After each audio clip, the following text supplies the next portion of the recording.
Damn it. ఏంటిటా కుండబద్దలు కొడతా అత్త. నమస్కారం, కుండబద్దల ప్రేక్షకులకి స్వాగతం. నేను గౌతమ్ కాటా. ఈ వీడియోలో నేను మీతో చెప్పాలనుకునే అంశం రఘురామకృష్ణంరాజుని కస్టోడియల్ టార్చర్ చేసిన విషయంలో అప్పటి సిఐడి చీఫ్ సునీల్ కుమార్ ఫుల్లుగా ఇరుక్కుపోయాడు. సిఐడి పోలీసులు విచారణలో చెప్పిన దాని ప్రకారంగా సునీల్ కుమార్ నిజంగానే తన ఆదేశాలతోటి తాను స్వయంగాను ఈ కస్టోడియల్ టార్చర్ విషయంలో పాల్గొన్నాడు. రఘురామకృష్ణంరాజుని టార్చర్ చేసిన విషయం నిజమే అనే విషయాన్ని ఒప్పేసుకున్నారు. దాంతోపాటుగా అప్పుడు గుంటూరు జీజీహెచ్లో ఉన్న ఈ కస్టోడియల్ టార్చర్ మీద నివేదిక కోర్టుకు అందించిన ఆ డాక్టర్ కూడా ఇరుక్కుపోవటం జరిగింది. వాళ్ళు కూడా విచారణలో నగరం పాలెం పోలీసులు విచారిస్తున్న దాంట్లో సిఐడి పోలీసులు కానీ ఈ గుంటూరు జీజీహెచ్లో ఉన్న కింది స్థాయి డాక్టర్లు ఎవరైతే నిజంగానే ఈ దెబ్బలు తగిలాయి రఘురామకృష్ణంరాజుకి అనే విషయాన్ని ధృవీకరిస్తే దాన్ని మార్పించి రాపించిన డాక్టర్ కూడా ఇందులో ఇరుక్కుపోయినట్టుగా కనిపిస్తూ ఉంది. రఘురామకృష్ణంరాజు చెప్తున్న దాని ప్రకారంగా చూస్తే జగన్మోహన్ రెడ్డి కూడా ఇందులో ఇరుక్కుపోతాం ఖాయం అనే విధంగా సూచనలు కనిపిస్తూ ఉన్నాయి. నిజంగానే జగన్మోహన్ రెడ్డి ఆదేశాలతోటే ఇవన్నీ జరిగాయి అనేది కూడా ప్రూవ్ అవ్వబోయే అంశం లాగానే కనిపిస్తూ ఉంది. ఎందుకంటే పివి సునీల్ కుమార్ తోటి జగన్మోహన్ రెడ్డి విరివిగా భేటీ అవుతూ ఉన్నాడు అనేది కూడా మనకి ఇప్పుడిప్పుడే బయటకు వస్తున్న సమాచారం. ఈ జగన్మోహన్ రెడ్డి ఓడిపోయిన దగ్గర నుంచి బెంగళూరు ప్యాలెస్లో ఆయన ఉంటే అప్పుడు జగన్మోహన్ రెడ్డికి ఉపయోగపడిన ఇలాంటి ఐపీఎస్ ఆఫీసర్లు కానీ ఐఏఎస్ ఆఫీసర్లు అందరూ వాసుదేవరెడ్డి లాంటి వాళ్ళు ఇలాంటి వాళ్ళు అందరూ కూడా జగన్ బెంగళూరు ప్యాలెస్ వెళ్ళి కలుస్తున్నారు అనే విషయం కూడా తెలుసుకున్న తర్వాతనే మరి డీజీపీ వీళ్ళందరినీ రోజు తన ఆఫీస్లో హాజరయించుకొని పొద్దున్న నుంచి సాయంత్రం వరకు ఏదో ఉండవలసిందిగా ఆదేశించటం జరిగింది. వీటన్నిటి విషయాలను బట్టి చూస్తుంటే జగన్మోహన్ రెడ్డిని వీళ్ళు కొద్దో గొప్ప బతిమాలు లాడుకోవటమో బెదిరించటం లాంటివో కూడా చేస్తున్నారు. ఇందులోంచి మమ్మల్ని ఎలాగైనా బయటపడేయి. ఎందుకంటే జగన్మోహన్ రెడ్డికి బీజేపీకి ఉన్న అవినాభావ సంబంధం అందరికీ తెలిసిందే. మరి పైనుంచి ఆదేశాలు ఏవైనా వస్తే ఇక్కడ పోలీసులు కానీ ఎవరైనా కొంచెం ఇందులో ఈ విషయంలో కొంచెం చూసి చూడనట్టుగా ఉండే అవకాశం ఉంది. కానీ మరి ఇప్పుడు నిజమైతే బయటపడిపోయింది. విచారణలో పోలీసులు వాంగ్మూలం కూడా ఇచ్చినట్టుగా తెలుస్తోంది.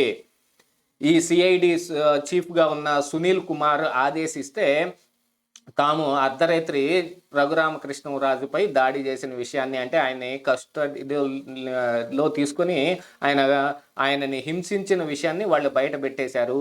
ఆ విషయాన్ని ముసుగులు వేసుకొని వాళ్ళు కొడుతూ ఉంటే ఆ విషయాన్ని మరి వీడియో కాల్ ద్వారా సునీల్ కుమార్కి చూపిస్తూ ఉంటే అంతటితోటి సంతృప్తి చెందని సునీల్ కుమార్ అబ్బెబ్బే కొట్టడం అంటే ఇలా కాదయ్యా అని తానే స్వయంగా ఒక నలుగురిని తీసుకొని వచ్చి మొహానికి మాస్కులు అవి కట్టుకొని లోపలికి ఎంటర్ అయ్యి రఘురామకృష్ణంరాజు గారి కాళ్ళు కట్టేసి మరి ఎలా కొట్టాలో ఈయన మీద నేర్పించారు.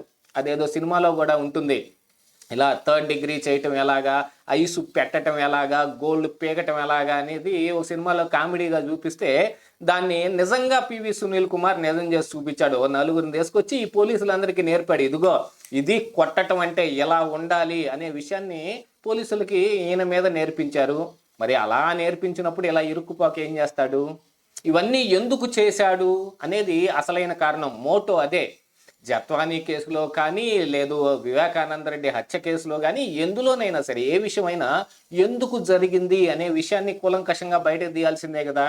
మరి పివి సునీల్ కుమార్ రఘురామకృష్ణంరాజుని ఇలా హింసించటం వెనుకున్న అసలు కారణం ఏమిటి అంటే మరి రఘురామకృష్ణంరాజు సొంత పార్టీ ఎంపీ అయినప్పటికీ కూడా వ్యతిరేక గళం వినిపిస్తూ ఆయన ఒక రకమైన జగన్మోహన్ రెడ్డిని వాళ్ళ తాలూకు వెటకారపు మాటలను కూడా కొన్నిటిని ఉపయోగిస్తూ ఉన్నాడు. వాటన్నిటికీ బాగా హర్ట్ అయిపోయిన వాళ్ళు జగన్మోహన్ రెడ్డి ఇతన్ని ఏ రకంగానైనా మూసవతల బాడేయాలి. ఎందుకంటే జగన్మోహన్ రెడ్డి ఎలాంటి భాష వాడతాడు.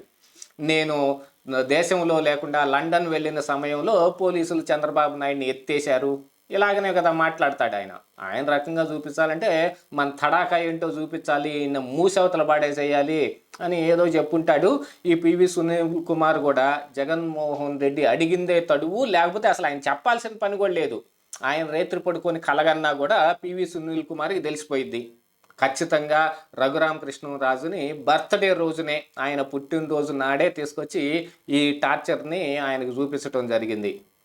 ఈ విషయంలో తప్పించుకోవటానికైతే సునీల్ కుమార్కి కానీ మరి జగన్మోహన్ రెడ్డికి కానీ ఏం అంశాలు ఉన్నాయో తెలియనప్పటికీ ఈ సిఐడి పోలీసులు ఇచ్చిన వాంగ్మూలం, జీజీహెచ్లో డాక్టర్లు ఇచ్చిన వాంగ్మూలం ప్రకారంగా పివి సునీల్ కుమార్ అయితే ఇరుక్కుపోతాడు. మరి ఆయన ఎందుకు చేశాడు అనే విషయాన్ని కూడా పరిశీలిస్తారు కదా పోలీసులు. దానికి 2 కారణాలు కనిపిస్తూ ఉన్నాయి. జగన్మోహన్ రెడ్డి తప్పించుకోవచ్చా, ఇరుక్కుపోయే అవకాశం ఉందా అని. జగన్మోహన్ రెడ్డి చెప్తేనే నేను చేశాను అని పివి సునీల్ కుమార్ కనుక చెబితే జగన్మోహన్ రెడ్డి ఇరుక్కుపోతాడు. ఎందుకంటే అతి త్వరలో సునీల్ కుమార్ని కూడా విచారించే ఆస్కారం కొంత ఉంది. ఆయన పేరు కూడా ఎఫ్ఐఆర్లో నమోదు చేసే అవకాశాలు ఉన్నాయని ఇప్పుడు పోలీసుల దగ్గర నుంచి సమాచారం వస్తుంది. ఆయన కూడా విచారిస్తే ఆల్మోస్ట్ ఇప్పుడు ఆయన తరహా ఈ విచారణ ఏం చేయరు అనుకుంటాను. అంటే ఆయన రఘురామకృష్ణరాజు మీద చేసిన విధంగా గనక చేస్తే గనక పుట్టు నిజమంతా బయటకు వచ్చేసిద్ది. అలాంటిది ఏది ఇప్పుడు చేసే ప్రభుత్వంలో ఉన్న పెద్దలు అలాంటి వాళ్ళు కాదు కాబట్టి అలాంటివి చేసే అవకాశం లేదు. కానీ మరి పివి సునీల్ కుమార్ తాను ఇరుక్కుపోతాను అని అంటే మరి అతను ఒక్కడే ఎందుకు ఇరుక్కుపోతాడు? ఆయన కూడా చెప్పుకుంటానికైతే ఒక కారణం ఉంది. ఈ రఘురామకృష్ణరాజు తనకి తన భార్యకి మధ్య ఉన్న ఒక విభేదాన్ని టీవీల దాకా తీసుకొచ్చాడు. టీవీ5లో ఆవిడతో మాట్లాడించే ప్రయత్నం ఈయన ద్వారానే జరిగింది. అప్పట్లో టీవీ5లో వచ్చిన ఆ వీడియోను కూడా మరి సునీల్ కుమార్ ఈ టీవీ5 వాళ్ళని ఏం బెదిరించాడో ఏం చేశాడో కానీ యూట్యూబ్లోంచి ఆ వీడియోని డిలీట్ చేశారు. ఎందుకంటే అప్పుడు టీవీల్లో ప్రసారమైన దాన్ని అయితే బయటకు తీసుకురాలేవటం కష్టం. ఆ రోజు అది కూడా రికార్డెడ్గా ఉంటుంది. దాన్ని బయటకు తీయటం మరి ఇప్పుడు చేయాల్సిన అవసరం లేదు కదా. అదే యూట్యూబ్లో అయితే కనుక మనం వెతుక్కుంటే కూడా దొరుకుతుంది. సాధారణ ప్రజలు వెతుక్కున్నా కూడా యూట్యూబ్లో దొరికే అవకాశాలు మెండుగా కనిపిస్తూ ఉన్నాయి. అలాంటి దాన్ని డిలీట్ చేయించేశాడు పివి సునీల్ కుమార్ అనే వార్తలు కూడా బయటకు వచ్చాయి. ఎందుకంటే ఆ వీడియో అందులో కనిపించటం లేదు. మరి టీవీ5 వాళ్ళు దాన్ని ఎందుకు డిలీట్ చేశారనే కారణం వేరే వెనక ఏమున్నప్పటికీ గాను ఆ విషయంలోనే తాను పగబట్టి రఘురామకృష్ణరాజుని ఈ విధంగా చేశాను అని ఒప్పుకొని తప్పంతా తను నెత్తినేసుకున్నాడంటే జగన్మోహన్ రెడ్డి బతికిపోతాడు. అలా కాదు, నేను ఇందులో ఇరుక్కోవటం నాకు ఇష్టం లేదు, నాకు తక్కువ శిక్ష పడాలనే విషయంలో కానీ మీరు ఏదైనా తప్పించుకోవడానికి ఎన్ని కారణాలు ఉన్నాయో అన్నిట్లో మరి జగన్మోహన్ రెడ్డి మీద తోసేస్తే, ఆయన చెప్పాడు మేము చేశాము అనే విషయాన్ని కనుక ఈయన ఒప్పేసుకున్నాడు, లేదు ఈయన అప్రూవర్గా మారిపోయాడు అని అంటే ఇరుక్కుపోయేది జగన్మోహన్ రెడ్డే కదా. RRRని కదిలించి జగన్మోహన్ రెడ్డి కొన్ని సంవత్సరాల తర్వాత అయినా సరే ఇప్పుడు తాను ఇరుక్కుపోతాడేమో అనే ఒక సూచనలు కనిపించుతున్నట్టుగా లేదు. అందుకనే చెప్పాల్సి వచ్చింది, రఘురామకృష్ణరాజు విషయంలో జగన్ కూడా ఇరుక్కుపోయే అవకాశాలు మెండుగానే కనిపిస్తూ ఉన్నాయని. ఇదే ఈరోజు కుండబద్దలు.